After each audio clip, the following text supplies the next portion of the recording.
नमस्कार। झारखंड में एक एक बूंद भी अपनी अपनी कहानी कहती है। वैसे ही एक ऐसी ऐतिहासिक कहानी से जुड़ी हुई जगह पर आज हम लोग मौजूद हैं, जिसको जानना बहुत ही कहें कि अनिवार्य है। और शायद आप लोग अपनी दादी नानी से ये कहानी बचपन में सुने होंगे, और उस कहानी का हकीकत जगह पर आज हम लोग मौजूद हैं और कहानी को थोड़ा सा जानते हैं कि क्या है आखिर कहानी। फिलहाल मेरे पीछे आप देख सकते हैं बांस का झाड़ी है और वहाँ पे छोटे बड़े मिलाकर 7 पत्थर हैं। वो कोई पत्थर नहीं है, एक एक पत्थर में एक एक कहानी छुपी हुई है और उस कहानी को जानते हैं विस्तार से क्या है। दरअसल सालों पहले, बरसों पहले किसी गांव में एक राजा के 7 बेटे और एक बेटी थी, यानी टोटल 8 भाई बहन थे। तो उनके माता पिता नहीं थे। कहानी में बताया जाता है कि उसकी बहन जो थी, 7 भाई की जो बहन थी, बिंदु बसायर उनका नाम था, वो घर में खाना वाना बनाती थी और 7 भाई जंगल में जाकर या फिर नदी झरने जाकर रोज शिकार करके कुछ ना कुछ लाते थे और उनको खाना बनाने के लिए देते थे। उनकी बहन बिंदु रोज खाना बनाती थी और वो लोग जैसे ही शिकार करके आते उनको खाना परोसती थी। एक दिन ऐसा हुआ कि उनके घर में वैसे कुछ था नहीं, साग की सब्जी बना रही थी और साग की सब्जी बनाते बनाते हाथ में कट जाती है, यानी साग को जैसे काटते हैं हाथ में वैसे लग जाती है और वहाँ से खून निकलता है हाथ से, और उसी साग में उस खून को वो मिला देती है। कहा जाता है कि इस सोच के साथ उस खून को साग में मिलाती है कि उनके भैया, उनके जो दादा भाई थे, वो लोग ना देखे कि कहीं ये लग गई है। अगर दीवार में पोंछ देती तो वहाँ पे दाग लग जाता। तो वो सोच कर उसकी जो हाथ में जो कट गई थी वो खून को वो साग में मिला देती है और साग की सब्जी बनाती है। और जब वो दोपहर में आते हैं तो उनको खाना परोसती है। खाने में साग की सब्जी उस दिन अन्य दिनों से बहुत ज़्यादा स्वादिष्ट रहता है। तो सब भाइयों ने पूछा कि बिंदु आज क्या सब्जी बनाई थी, बहुत अच्छा था, बहुत ही स्वादिष्ट था, क्या बात है, क्या मिक्स की थी, बहुत उनको पूछा जाता है। तो बिंदु सच्ची थी, वो बताई कि भैया आज हम साग बना रहे थे और हाथ में कट गए थे, उस खून को हमने साग में मिला दिया था, क्योंकि अगर आप लोग देख लेते तो आप लोगों को तकलीफ होती, इसलिए हमने साग में मिला दिया था। तो उनके जो भाई थे, उनके जो भैया थे, वो लोग मन मन में सोचने लगे कि इनका खून साग में जब मिला तो इतना स्वादिष्ट लग रहा है, तो इनका जो मांस है वो कितना स्वादिष्ट होगा। उन लोगों का मन में ये लोभ कहीं प्रजनन होने लगा और सोचने लगा कि इनको कैसे हम लोग मारें और कैसे इनका मांस को पका कर खाएं। रोज दिन ये लोग एक एक प्रपंच रचता रहा। 7 भाइयों में सबसे छोटा जो भाई था वो अंधा था, यानी आँख से वो नहीं देख पाता था, सबसे छोटा भाई। लेकिन बिंदु उनकी जो बहन थी उनसे वो बहुत प्यार करता था, सबसे छोटा भाई। एक दिन हुआ कि उनको उनके भैया कहने लगे कि आज हम लोग शिकार में जा रहे हैं, वहाँ तुमको भी ले जाएंगे, वहाँ तुमको चलना पड़ेगा।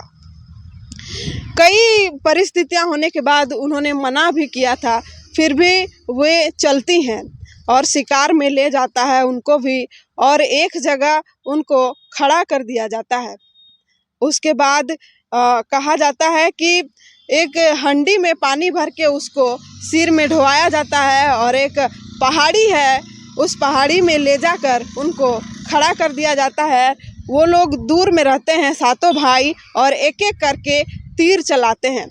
तीर धनुष का जो इतिहास है वो तो काफ़ी पुराना है। तीर धनुष चलाते हैं एक एक करके। सबसे बड़ा भाई पहले चलाता है, लेकिन वो छूट जाता है, मतलब तीर धनुष यानी तीर जो बाण है उसकी बहन पर नहीं लगता है। और दूसरा उसके बाद आता है, दूसरा भाई भी चलाता है, वो भी छूट जाता है। ऐसे करते करते 6 नंबर तक पहुंच गया। सब भाई फेल हो गए।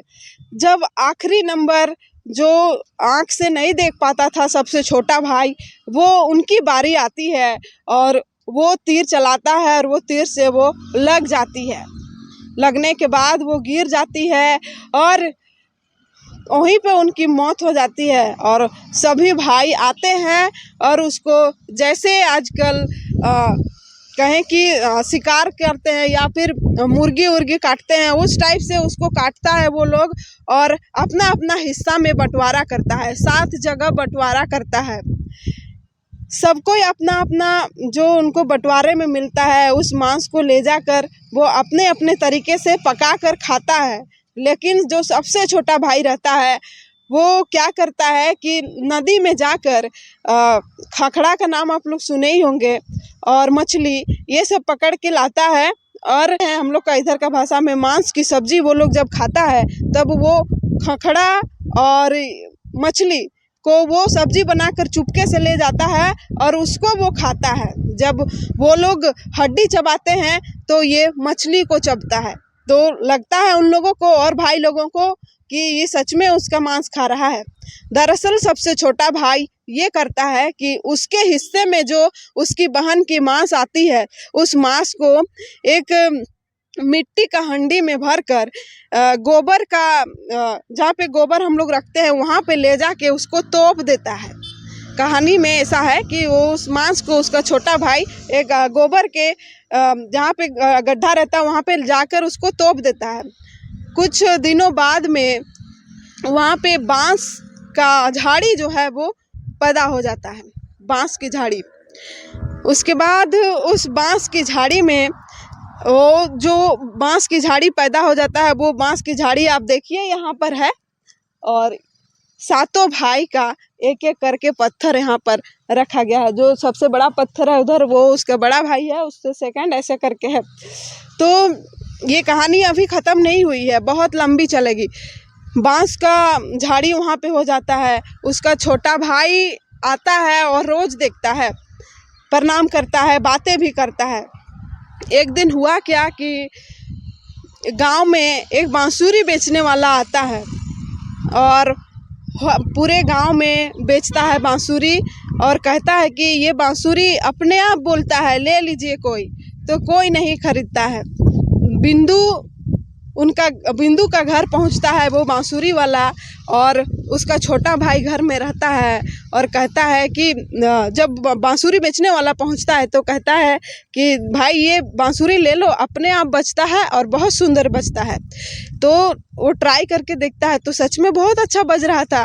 तो वो कहता है कि ये मुझे दे दो। ले लिया वो।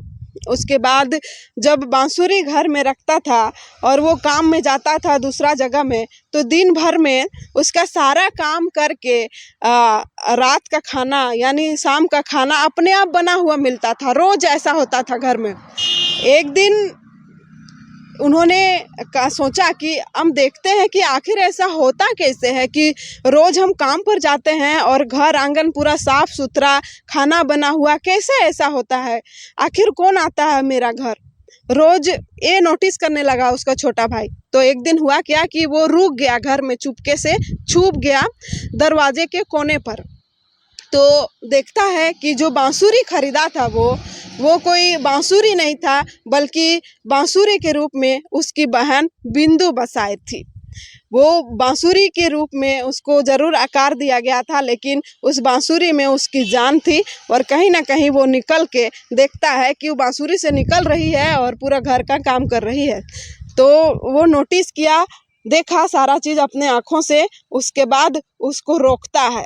रोकने के बाद वो कुछ नहीं बोलता है। दोनों भाई बहन बातें करते हैं और कहा जाता है कि और जो भाई थे 6 भाई और जो थे बड़े छोटे, वो लोग बहुत गरीबी स्थिति में उन लोग का जीवन यापन हो रहा था। लेकिन जो सबसे छोटा भाई था वो धीरे धीरे बहुत ही संपन्न बनते गया और वो भी शादी विवाह किया। उसका छोटी बहन जो बिंदु बसार थी उनको भी फिर से शादी विवाह कर देता है। ऐसे पूरा कहानी बताया जाता है। शायद ये कहानी आप लोग पहले सुने होंगे, लेकिन आज वो देखिए अपनी आँखों से।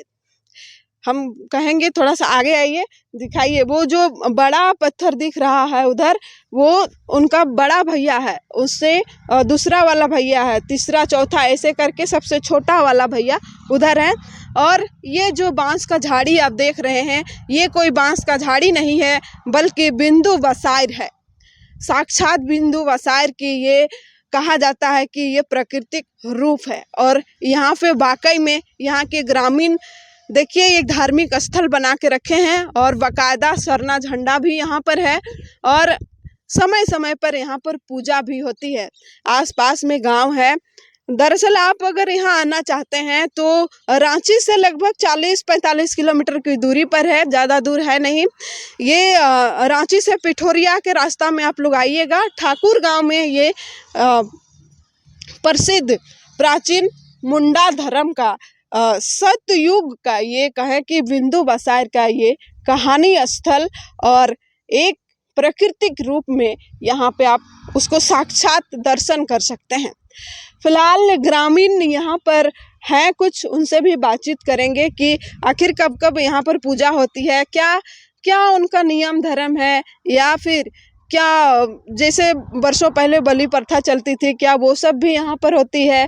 क्योंकि झारखंड में कई जगह में हम लोग देखे हैं कि बलि प्रथाएं प्रचलित अभी भी है। अच्छा, क्या है दादा यहाँ का कहानी? हम लोग यही इतिहास में जानते हैं कि हम लोग का आदिवासी में जो हम लोग का सरना धर्म जो मानते हैं, वही चीज़ हम लोग को ना जो कहा जाता है, हम लोग सरहुर इसी की वजह से बहुत ज़बरदस्त हम लोग मनियाती करते हैं, इसी की वजह से। इसी की वजह से। तो यहाँ का जो कहानी कहता है कि 7 भाई बहन थे, और जिसको उनकी बहन के मांस को वो लोग मार के खाया था, और एक भाई जो यहाँ पे उसका हिस्सा का मांस को यहाँ पे तोप दिया था, उसी का ये प्राकृतिक रूप बांस का झाड़ी हो गया। ये सही है? सही नहीं, ये सही चीज़ है। जिनको विश्वास नहीं हुआ आके देख सकते हैं कि 7 भाई बहन थे, और मारने के बाद उस तरह कुआं भी है। अच्छा, उधर कुआं भी है। हाँ। कहा जा रहा है कि उधर जो पहाड़ी दिख रहा है, वही पहाड़ी से उनको मार रहा था भाई लोग। ये सही है? हाँ, ये सही है। सही है।